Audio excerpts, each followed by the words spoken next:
Thank you very much indeed. It's such a pleasure to be at the Economist conference again. Many congratulations to the team, Nectaria especially, for organizing, throwing yet another impressive event. It's such a pleasure to be in my home city as well.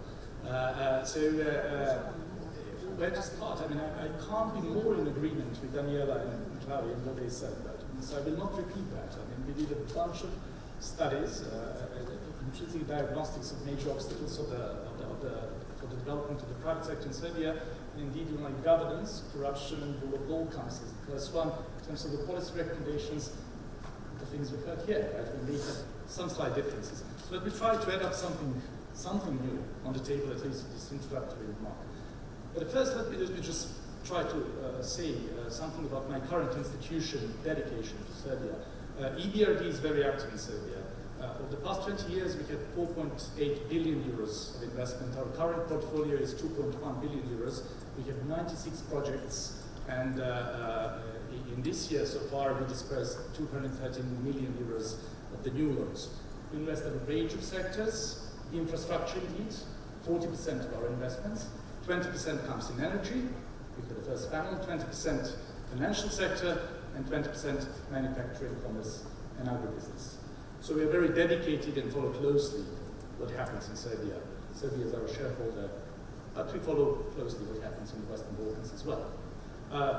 So just to set a scene with something new, and I'll try to see the vision, where the new investments make up, and what's different relative to the previous period. There's some good news that we started there. World global economy in every corner of the world is recovering.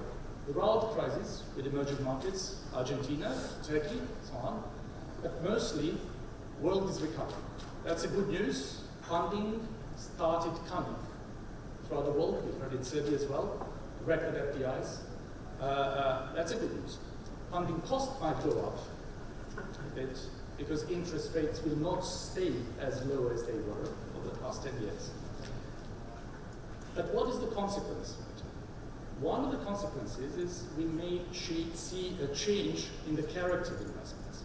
So over the past 10 years, interest rates globally were very low. We had something that economists usually call a liquidity glut, overflow of liquidity. And the consequence of that was that the debt, loan investments, were very cheap. Now, as a consequence, the demand for equity investments was very low. So think if you are an owner of a company and you have to choose whether to take debt, a loan, or to accept new equity in your company. Well, many of the company owners decided to take debt because debt was cheap and because that would not dilute their shareholding power. They wanted to stay in control.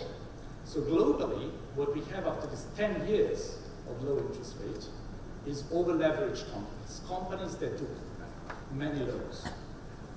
That's the case in Serbia and Western Balkans as well.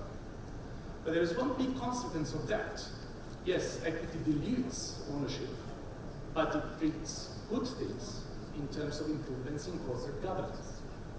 So these over-leveraged companies also meant that the corporate governance improvements, and therefore competitiveness, productivity, didn't go as much as it would have happened if the equity investments, the balance between debt and equity investments, was different.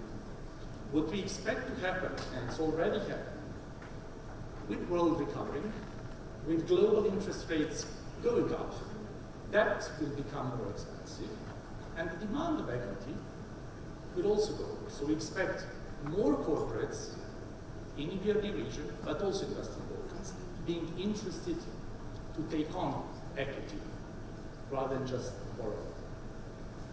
That's good.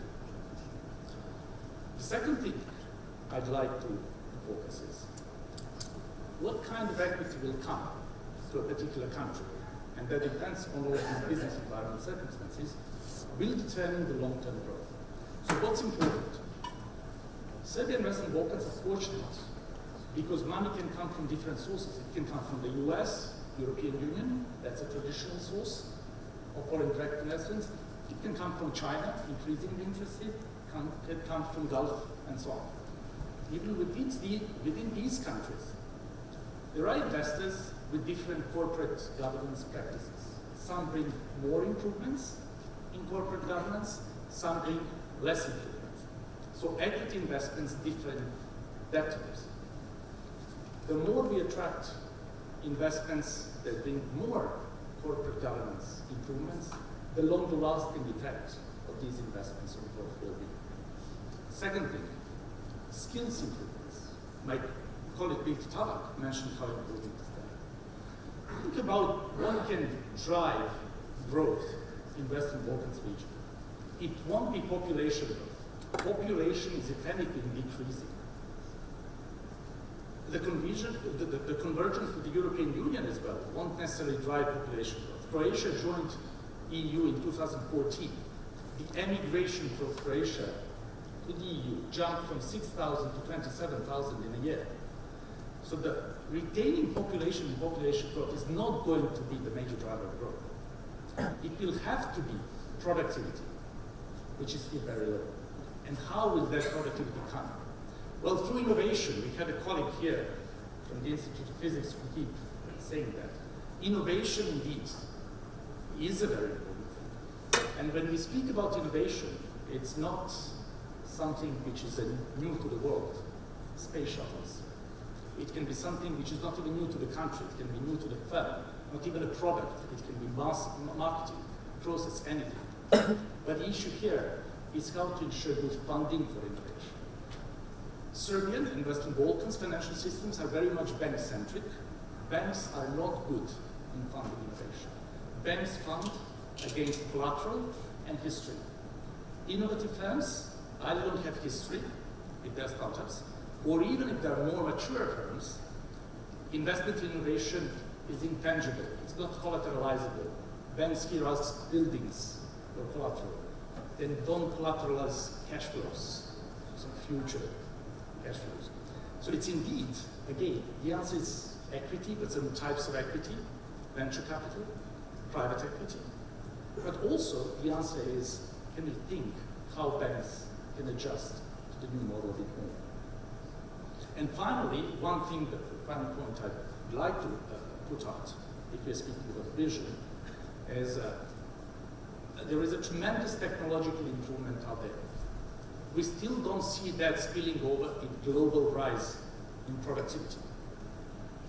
But you can expect that the robotization that is happening out there and will happen over the next 5 years or 10 years may affect the global trends of outsourcing. So you've had this big movement over the past 10 years, where most of the production moved to countries with lower labor costs. Vietnam, China, Western Balkans partially also competed on lower labor costs. But you can expect that if robots are to produce things in manufacturing rather than people, rather than outsourcing, we may see insourcing. So countries that base their growth strategies solely on low labor cost may suffer a lot, which reiterates the need for innovation. Thank you very much, Bojan Markovic, for those points and the point about the shift from debt to equity as an opportunity for Serbia. It's a very interesting one, and also the possibilities for productivity boost from robotization is also a point.